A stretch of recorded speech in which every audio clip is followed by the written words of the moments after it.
Hello, my name is Alana, and I am from the Equality Sector of our youth organization, YAF, Youth Action for the Future, where we strive to educate youth on problems going on in our world. Today I will be talking about gender-based violence. If you didn't know, gender-based violence is violence directed against someone based on their gender. This could be in the form of domestic violence, sexual harm or abuse, economic harm, psychological harm such as gaslighting and manipulation, and many other ways. Gender-based violence is mainly aimed towards women, though not always. Since the pandemic, domestic violence in places like Latin America, the Caribbean, and Europe has drastically increased. 1 in 3 women has experienced physical and or sexual violence. 1 in 20 women have been raped. 1 in 2 women has experienced sexual harassment. And 1 in 5 women have experienced stalking. However, this is not a new problem. This has been happening for thousands of years. Gender-based violence is unfortunately most common in developing areas and countries.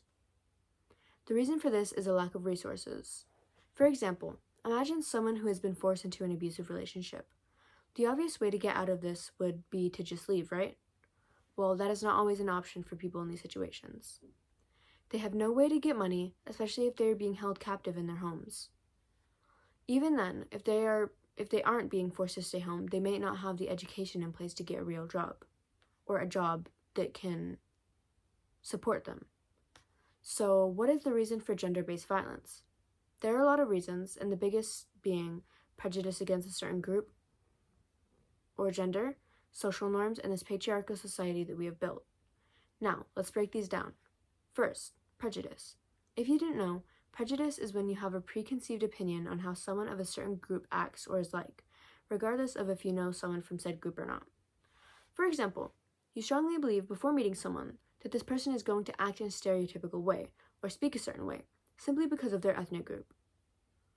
It doesn't only mean this. If you had a prejudiced opinion about someone, then that would mean that this notion came from a place of hate for said group.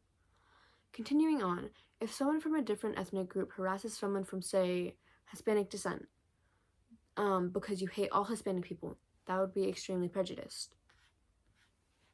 Next, social norms. Social norms have had a place in our society for so long. Social norms are when people as a large community practice a certain way of thinking and behavior.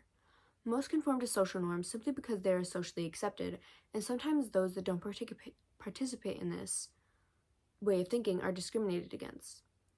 An example of this would be, say, if a man with painted nails was minding his business walking down the street, and he started getting harassed and called names by some random person.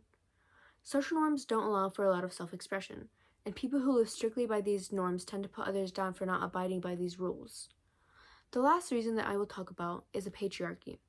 Patriarchal societies poison women's mind into believing that it is fine if a man treats them poorly.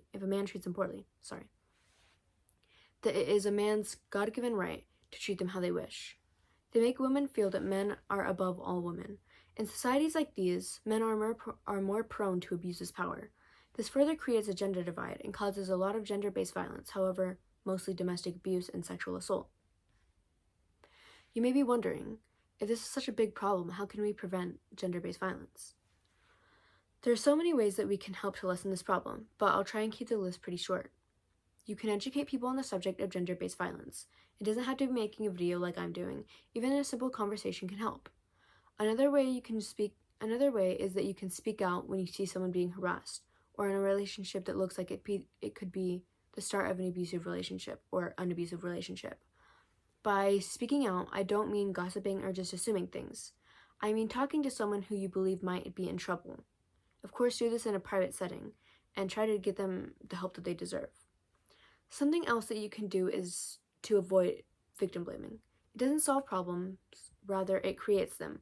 Pointing fingers instead of doing something about the actual problem at hand solves nothing. Lastly, ask questions, whether this be to an abuser or the victim. Sometimes a simple, "Why are you treating them like that?" or "What are you doing?" can knock some sense into someone, whether that be opening the eyes of the victim or making the abuser realize that what they are doing is wrong.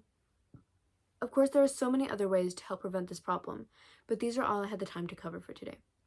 I will be leaving a link to the National Domestic Violence Hotline in the description.